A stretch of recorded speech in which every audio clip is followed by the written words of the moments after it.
à nouveau, en ce vendredi 6 décembre, auprès du ministère de l'Industrie pour porter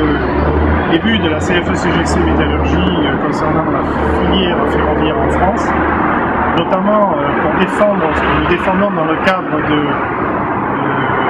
la conférence nationale sur l'industrie sur ce sujet, et un projet qui s'appelle le projet FIRST, dont nous pensons qu'il est dimensionnant pour cette filière et pour l'avenir de l'industrie, aussi bien du point de vue du transport des passagers que du fret. C'est ce que nous sommes venus dire aujourd'hui ici.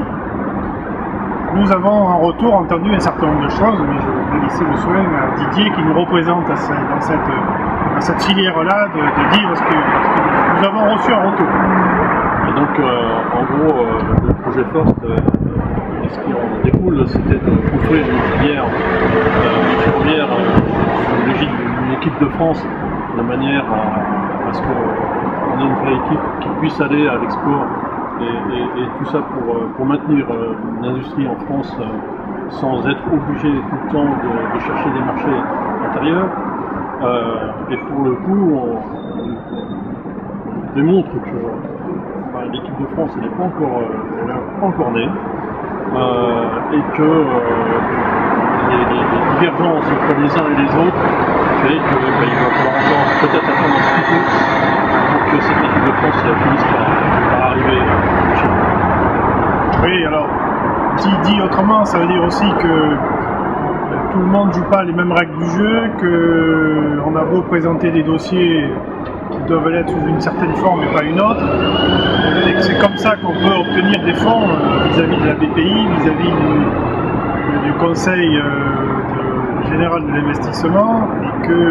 voilà, il faut que les formes soient respectées.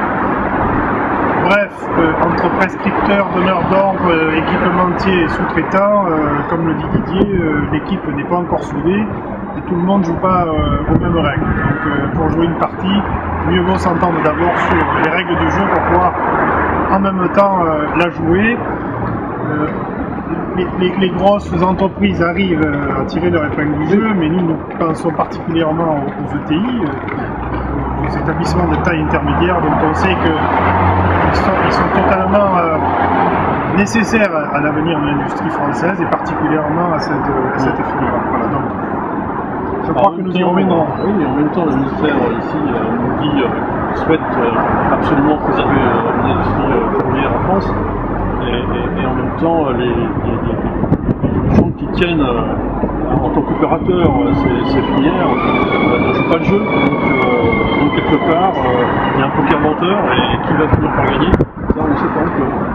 Oui, pour conclure, il y a un côté un peu schizophrénique,